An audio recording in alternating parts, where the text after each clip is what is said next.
I'll message you. Okay. Yeah. Everything counts. Like, it can't be put in work. Thanks, man. Every day.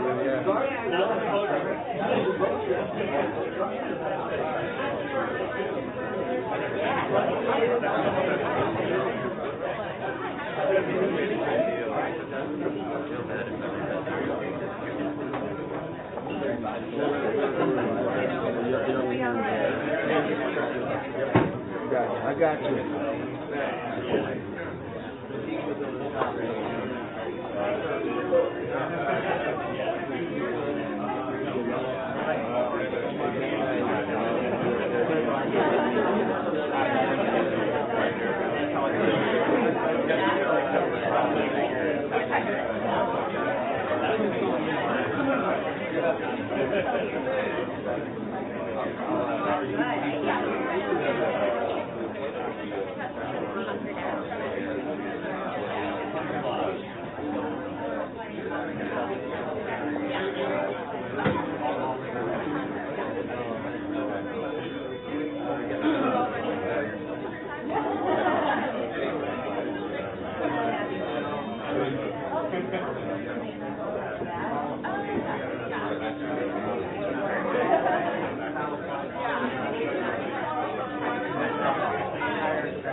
Friday last week, yeah. Apparently you can call him around.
are getting situated, we're getting ready to get started. How's everybody doing today? All right, great day in Chicago, huh? Eventful day for all of us here. Thank you for coming, and welcome to Virgin Hotels Chicago. My name is Doug Carrillo. I'm the Vice President of Sales and Marketing for Virgin Hotels, and we are very excited today to introduce you to our first Route 72. Route 72 was created actually as an inspiration from the Virgin Group's Disruptor Series, which is done for you. I believe we actually have our next one in San Francisco on April 23rd, I believe. It's going to be on wellness and health. But our series here in Chicago is really more about speaking to the local community, the entrepreneurial community, and bringing to them and bringing to all of you great ideas and great exchange of ideas and great panelists who can give you the information that you need to help you with your businesses, to help you grow your businesses. So today's topic will be on crowdfunding, and we've got a great panel that's here today. But before I turn it over to Howard Tolman, the CEO of 1871, I want to thank 1871 for helping us put this together. And I'll say one more thing. If you're still around here around 12:15, it would behoove you to go out on the corner of Wabash and Lake. We've got a great event to kick off our grand opening event today. It'll be epic. It'll be memorable, so I hope to see you all there. And thank you very much, and welcome everybody. Howard, all yours. Thank you. Thank you, Doug. We're excited to be here. Crowdfunding is a huge emerging tool for entrepreneurs. Illinois just recently announced that we're finally going to migrate from crowdfunding as it has traditionally been, which is about everything but selling and equity ownership in your business, to equity crowdfunding, which is something that's used throughout the rest of the world, but not so far in the United States. So individual states are now trying to enable that tool while we wait for the federal government, perhaps before the end of our natural lives, to get around and authorize it on a national basis. But I think of one firm, Indiegogo, as really sort of inventing the genre of crowdfunding. So I'm really pleased that we have Liz here. And why don't you sort of kick off a little bit for us, an explanation of crowdfunding for anybody who isn't really familiar with some of the mechanics? Sure. Thanks very much for having me here, Howard. In the most simple sense of all, crowdfunding is when a large group of people each give a little bit of money to make something happen.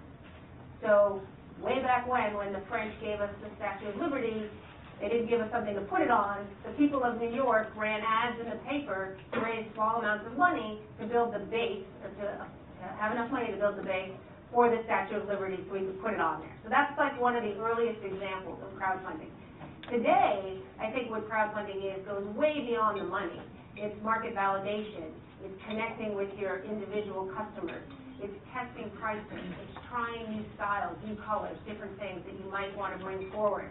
It's new ways of distributing your product, potentially through downloads or other things that weren't there before. So today, crowdfunding isn't just the money. Crowdfunding is really a way to bring your product to market through all of the people who are actually going to use the product. Right. And I think Howard will talk a little more about equity versus rewards, but rewards-based crowdfunding is essentially you contribute an amount of money, you get something in return. It might be a thank you on Twitter, it might be the next cool activity tracker, it might be an amazing film. In equity crowdfunding, there's different financial rewards. Sure. So I think she sort of threw it to you. Okay. So Kat was the lead producer, is that fair to say? Or I know that was Chaz would not be happy. Executive producer. Go ahead. One of many executive producers. Yes, we use of Life Itself, which was a documentary for Roger Ebert, but we've also used crowdfunding for Broadway projects and all. We use crowdfunding, I own Cat Lead Productions, we use it in a different way. We use it for, exactly like you were saying, a way to help with print and advertising costs, to involve the community, especially in Life Itself. That was the first project where we live streamed at funding. So that was the reward that everybody wanted, was to be able to see at real time the Sundance premiere and the question and answers at Sundance. John Sloss put that together, and that was the Indiegogo reward. So it's the community involvement was insane. You know, we wanted, Roger Ebert was very much of bringing movies, and especially movies that people didn't usually get to see, to everyone. And so Indiegogo was our best way internationally to be able to reach out and... What was the distribution? Oh my gosh, it ended up being one thing to remember are your international mailing costs. We did actually have it a little bit under control, but we were not expecting to have such a great response internationally, and we should have realized that because Roger's such an international name. But it was fantastic. I think we ended up with 15 different countries, but mostly like Australia, New Zealand, England, but Hong Kong, Singapore, very cool. It was fantastic. So I'm going to officially call you Sir Richard the first time, and then I have no chance to remember. So tell us how you got involved with this vehicle, this tool. Well, the founder of Indiegogo was on a beautiful island in the Caribbean one day when he was just starting the business. He explained to me what he was thinking of doing, and Just lava. that's right. And I just thought, you know, when I was 15, struggling to start, you know, a magazine, how wonderful it would have been if Indiegogo had existed then, and how I definitely would have used it if it had existed. And therefore, you know, said that we'd be delighted to take a small investment in the company, and you know, wished him well in getting it going. And then since then, I've come across things on Indiegogo that have really excited me. I mean, like a company called Solar Roadways, for instance, that is, you know, is basically saying, you know, we've got all these roads all over the world. Would it not be better if they were all solar, and they could, you know, instead of putting solar all over the countryside, put it all over the roads and let the roads power the world. So there are lots of wonderful projects like that that because they've had the exposure, have gone on to, you know, getting, you know, big investments. I mean, I think something like 200 million or 300 million of investments have come out of people who put up their ideas on Indiegogo. So you know, I think it's tremendous. So Liz, tell us a little bit about what it takes to be successful. It's a great question. It's much less related to whatever it is you're making or bringing forward, and much more related to how willing you are to pour yourself into the project. So Solar Roadways, as Sir Richard mentioned, is basically a concept of covering the road with solar panels all over the U.S. and then the world. Pretty out there idea. It's not something that's going to happen overnight, but they were able to really build a passion. Like somebody else went out and took their video and made it into this crazy, amazing video that went viral, and people thought, wow, this is an amazing idea. I'm going to put $25 or $50 to this idea. They raised $2 million. They went out on tour. They went out and talked about it more. They told everyone else they know about it. So being able to really be transparent about who you are, why you're doing what you're doing.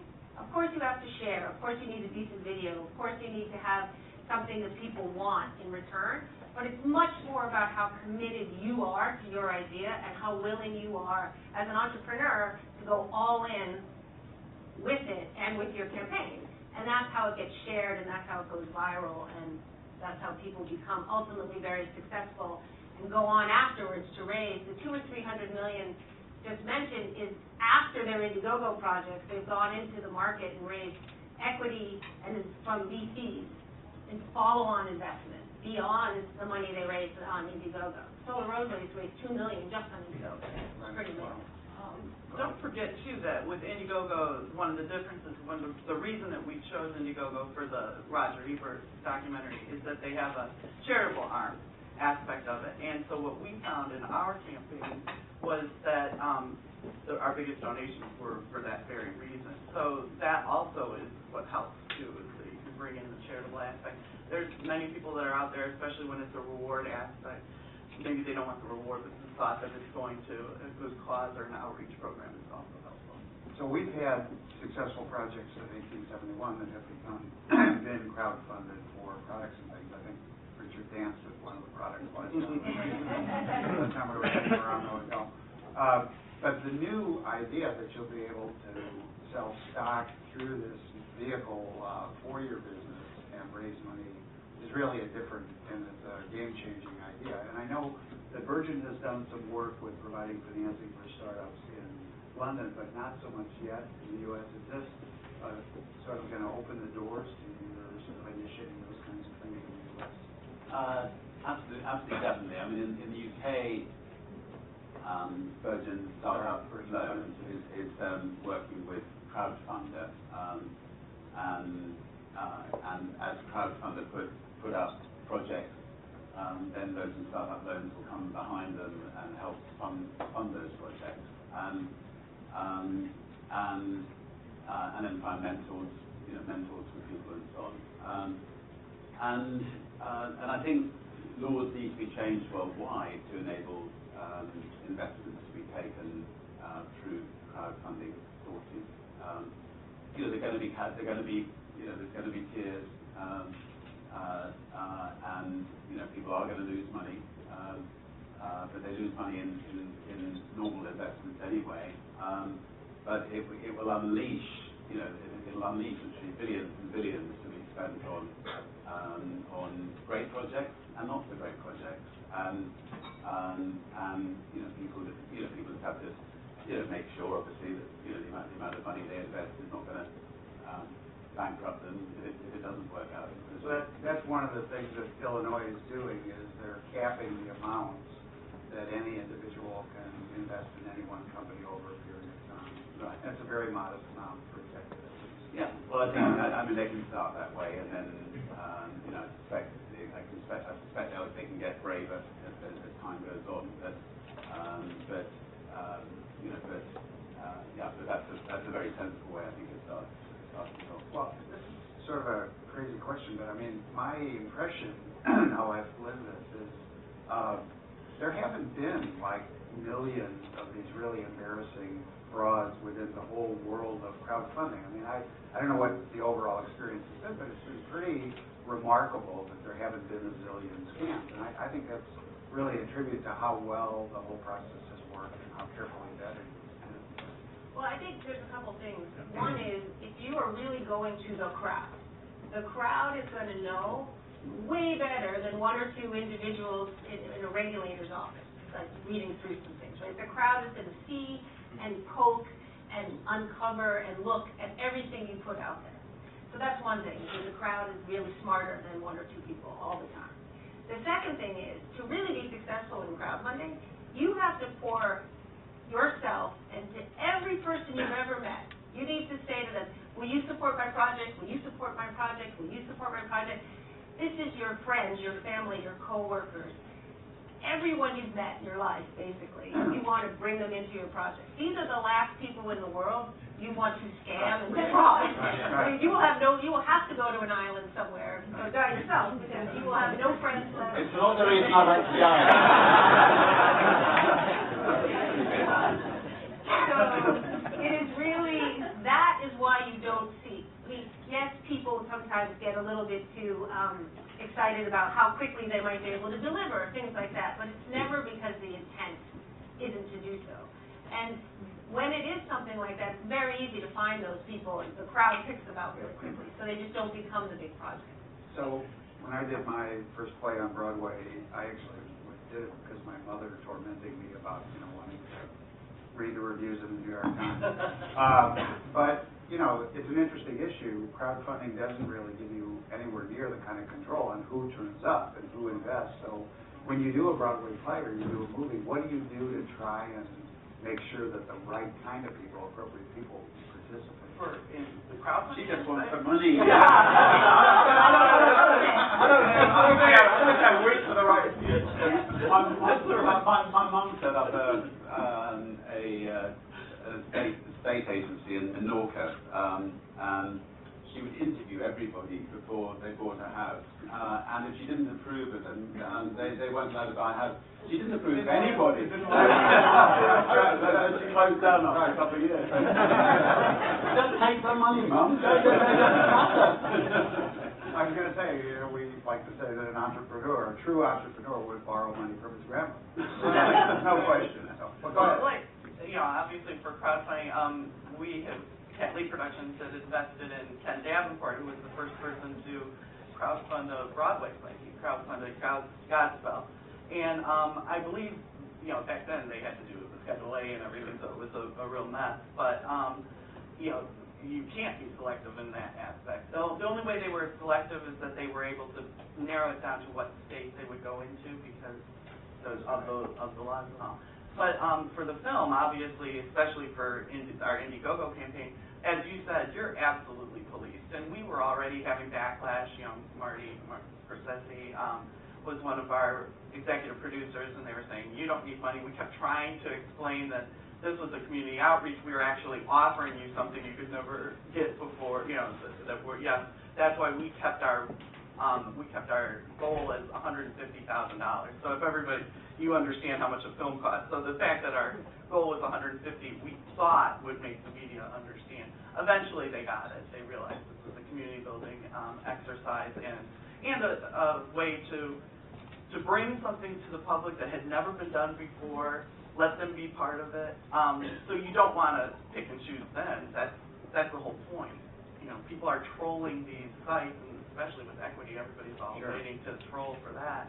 And you aren't going to be able to control. Now, Broadway, as you and I both know, for most of the shows, that's an inner circle, and then it is very controlled of who you play ball with. But so one of the most amazing things about crowdfunding is this idea that, you know, people start with a dream and all of a sudden it becomes a reality. I was thinking about, I think it's Muse, so tell us the story of the headband, which I saw in Best Buy. Yes, right. So this is one of my favorite stories since I've joined Indiegogo. I met this woman named Ariel Gartner. She's a scientist. She's about this tall. She's like this really high energy woman. And she had this idea of a brain sensing headband. You put this on, it reads your brain waves, and ultimately the goal of the headband is to help you concentrate. A lot of times we go through life, we think we're really concentrating on something, but we're really in the back of our minds wondering, did I lock the front door? Don't forget to pick up milk on the way home, these kinds of things. And, you know, maybe in day-to-day life, sending emails, it's not that important, but if you have if you're a neurosurgeon, you want to make sure you're concentrating all the time. But all of us want to be able to be a little bit more in control of ourselves. So this woman from Canada who's a scientist was like, I have this amazing idea. Most investors were like, you want to do a brain sensing headband? Like, maybe no. I don't think so. Like, I don't know you. She doesn't travel in the right circles. So she came to Indiegogo. She put up her idea. She wanted to raise about $150,000. She raised it almost 300, 288, something in that range. And people were like, wow, this is an incredible idea. Shortly after that, she got a $6 million follow-on investment.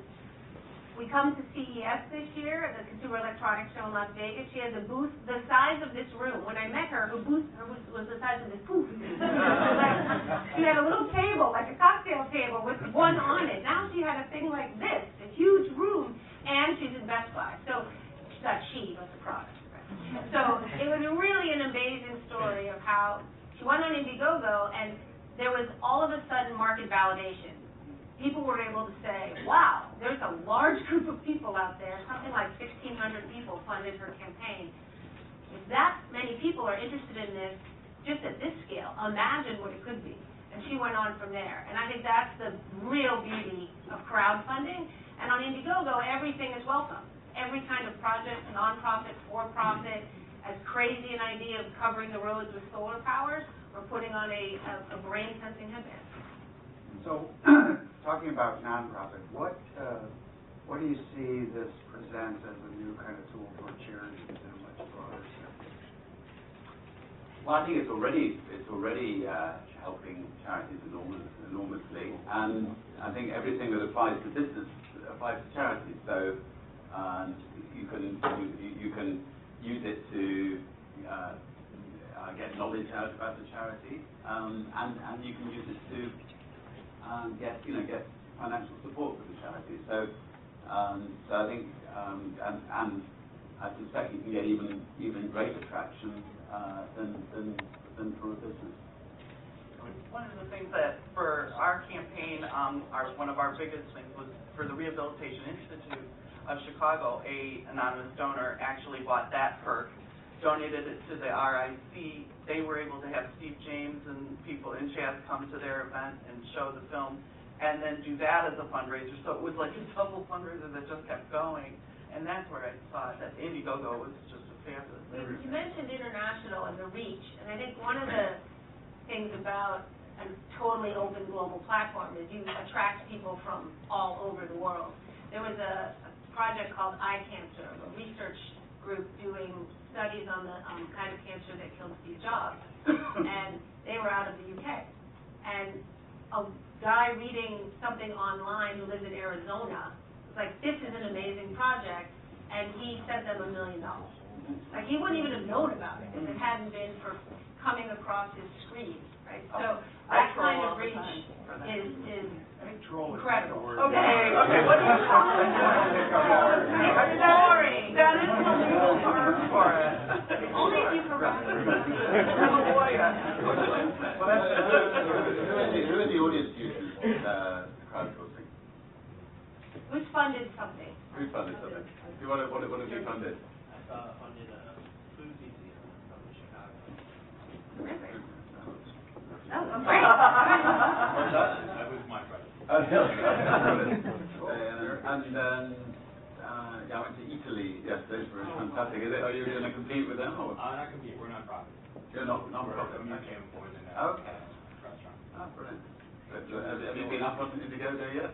We were on.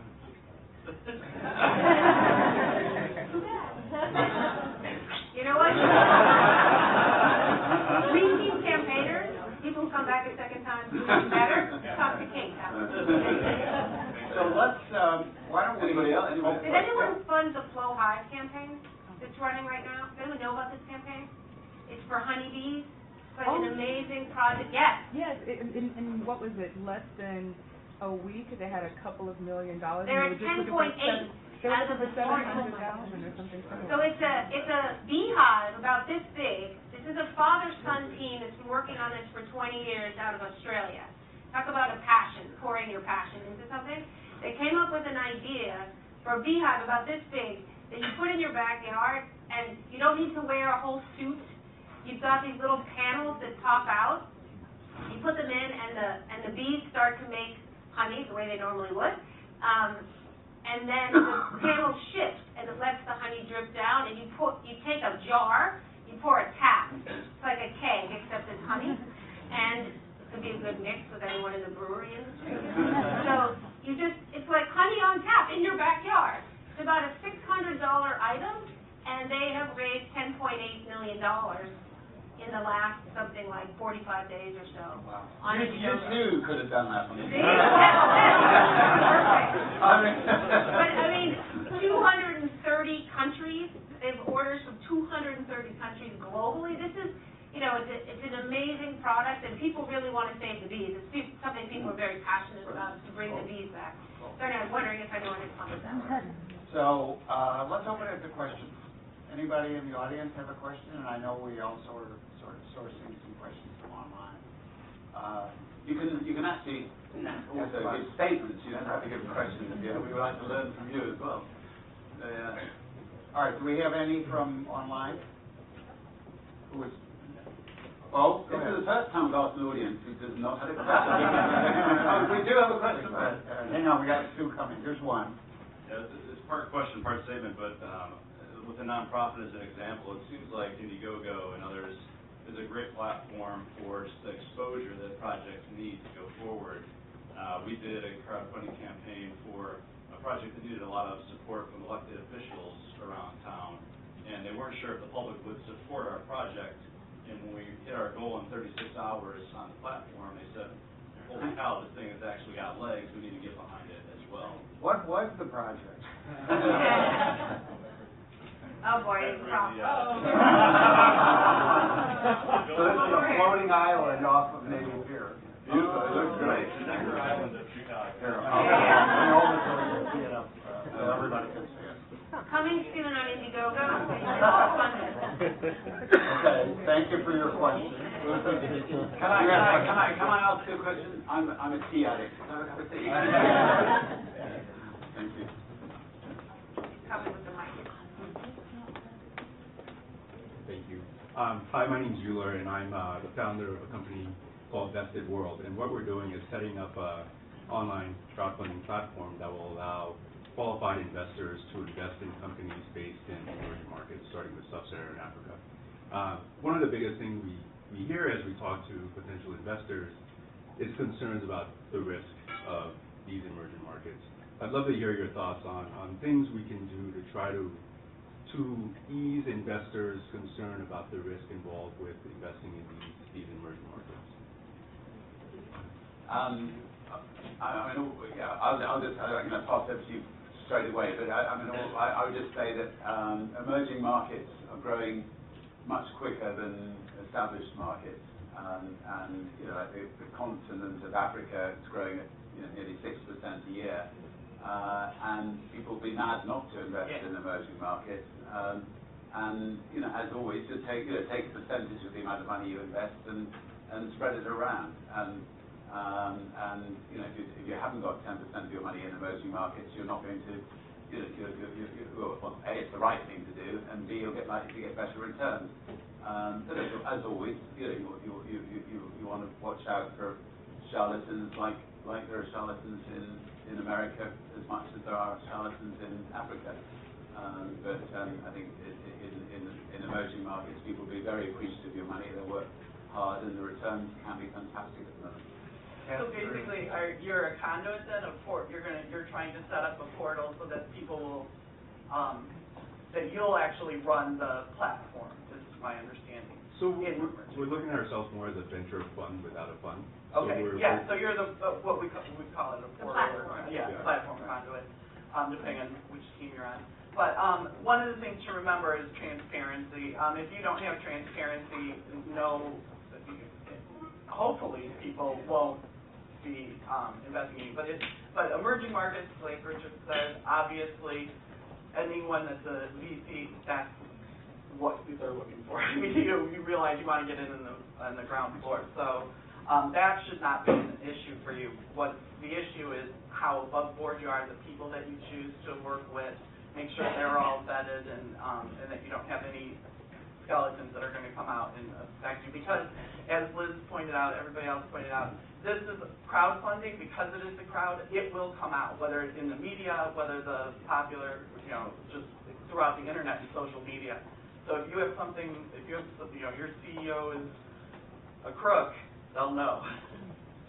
I just want to add, I spent about 4 years working with women in sub-Saharan Africa, and the big challenge with investing in the region, in my opinion, is not the people, it's the higher level, it's the banks, it's the political level. So if you're saying we're going to the people, and you can put those people forward in the presentation, there are not more industrious people on the planet who want to build their businesses, expand their businesses. I mean, it's the adoption of cell phone use and M-Pesa and all these things going on are incredible. And if this can remove the layer that has been the challenge for the most part for, all time, I think this is an incredible opportunity. I mean, when I got into crowdfunding, I saw this as this is the way these women who have started with 50 and have 5,000 women making baskets in Rwanda can now grow their business, scale their business, go to other places. I mean, this to me is what crowdfunding will bring in the future. It may not be a year from now, it could be 5 years from now, but that's fantastic what you're doing.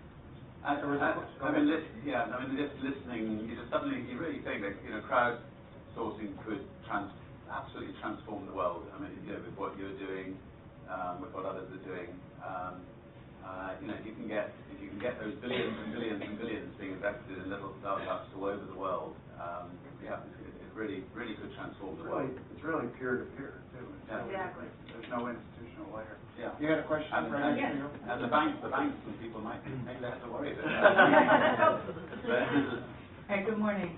My name is Janice Bond. I'm a curator and the director of arts and culture of an organization here in UNAN. And my question is, well, as a statement first, since it's your day, there's a conference that's happening over the next couple of days, Lake Effects. And for many of you know, Chicago is a great incubator city, not just for technology or business, but also the arts. And so, over time, from festivals to books, I've watched people use Indiegogo. There's a collective of artists right now that are funding their trips to Thailand for artist residencies. Artists from Chicago that have never left the country are using the platform to do so, amongst other things. And so I'm wondering, with this great amount of information that's being shared here today and online, and Chicago being such a bustling city of artists and things of that nature, has there been any discussions about using this space, this creative platform, this network, the hotel, Virgin, these brands, to really start to look at educating more strategic planning regarding Indiegogo and crowdfunding for the arts or artists? Well, I can answer that because at 2 o'clock tomorrow or Saturday, as part of the Lake Effects program, we're hosting panels here at the hotel. Yes. So we'll have panels that will be covering a lot of these topics on Saturday. And I think the festival is Friday, Saturday, and Sunday. It is. I'm speaking on a panel tomorrow at 1:30. But I mean more so outside of the panel because they're during the day, most of them, and a lot of artists have jobs. What I'm meaning more so is what I love about the Virgin brand and always have is that it's so content rich, and I don't mean just relevant to what's happening at a particular store or at the hotel, but you're educated on, you know, different forms of tea or what music people like or things like that. So with these robust web platforms and media, multimedia outlets, are there going to, like I said, just the preliminary conversations about living media, booklets, things like that people can download or share on their own time? Where's I think, please. Today we're opening the Virgin Hotel, and this little room is the first time this room's been used, and it's a sort of little hideaway room where we want, you know, comedians to come and perform, where we want discussions to take place, where we can debate, things that are going to change the world in a really intimate, small setting, but it still gets, I think, about 100 people in here, so, you know, if you've got anything like this, bring it along. We'd love to. Yeah, and Alice, in closing on my side, I would just say that I'm really excited and thankful to see that the hotel and coming to Chicago, that you all have commissioned local artists for your artwork. It doesn't go unnoticed. From the cafe to, I believe there's a multimedia installation near the elevator. It means a lot to have a global brand recognize local artists and their pre-existing value in the community. Go. Oh, sorry. Good morning. Since we are sitting in the first Virgin Hotel, do you see your platform and others using crowdfunding to build more hotels, potentially Virgin Hotels? We would love that. Well, if we can pull it off, I'd love it. I mean, I think we're starting to do more collaboration across the board, right? My colleague Kate works out of 1871. She moved here after a couple of years in the headquarters in San Francisco to sort of bring what Indiegogo has to offer. Howard helped pull this all together. Of course, Sir Richard at the hotel is here, which is amazing. And these sorts of collaborations, going out to the crowd and pulling people in together like this is exactly the sort of thing that we want to continue to do and be a part of. So I think we'll see more of that. I think there's a danger that people could look at it and say, can't you afford to build his own hotel? But I think once we get to the stage where people can actually take investments in projects, then I think it would be a time when we could actually go out and say, we're willing to put our money there. Maybe people might want to match it or something. Go ahead. Hi, I'm Vince Leong, the co-founder of Mentor Mob, our crowd curation education site, and we were actually supposed to be at Mai Tai Necker a few months ago, but we couldn't make it. So a quick question about the crowd. We've seen it in a lot of other industries, software with Linux and hardware with Facebook is starting to do this, open source servers, and then Wikipedia and education and what we're doing. How do you see the crowd disrupting the funding industry, like removing the power from the existing investors who have traditionally invested in and had all the power in choosing where the money goes? Well, we're investors in Indiegogo, so I'm not, I think that sort of a indication that we believe that these new tools are really going to disrupt all these traditional channels. And I think, Virgin has moved into finance now, and Virgin has a view of disrupting the entire world, so I think it's just a question of time. What do you think is going to Thank you happen? for Richard. What do you think is going to happen to all the VC funds, the micro funds, when more of the people are going to be investing at the bottom? We're seeing now that the large traditional VC funds just have to invest too much money to really address the early stage of the startup market. Startups don't need the kind of money they used to need, so a lot of these traditional VC funds have migrated their business models to more like private equity and very large-scale things. What's moving in to fill that gap are venture arms of corporations, angel investors, serial entrepreneurs, a lot of different channels like that. But I think that over time, all those models are going to have to change. But they may, they may also, I think, invest alongside, so the roadways raised $2 million.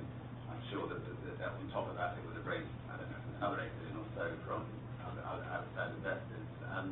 And it will help, I think, projects that go on crowdfunding to have, say, Bain Capital saying, we're willing to put up 50% of this money. We've examined it, we've done our due diligence on it, and now we're crowdsourcing for the remainder amount. That will give it a little bit more, maybe chance of raising the money if a company, A, done its due diligence, and B, put its own hard money into it. Liz, last comment? Yeah, I was just going to add that most VCs now are practically requiring a crowdfunding round to say, like, is there a market for this? Or, is there validation that this is something that people actually want? We're 2 or 3 smart people, but there's a whole crowd out there who's going to really be able to bring the better ideas forward. And don't forget, once the people have given the money to Indiegogo, that doesn't mean that's the end of it. I still have a box of 11,000 emails that I have assistants going through because people then have invested in now the way Indiegogo is, they have invested their time and effort and some money into the community building, and that has to remain fostered. I know that Cartempo Films is also constantly, getting people with contacts and emails and everything. So once you get their money, they're still invested with their emotion. Okay, I think we have to wrap it up. We have one more question from our live stream audience, Okay. from Marina Kusareva. This is for Richard Branson, and feel free to add in as well to the rest of the audience. What is the best way to promote projects to investors, and what's the process?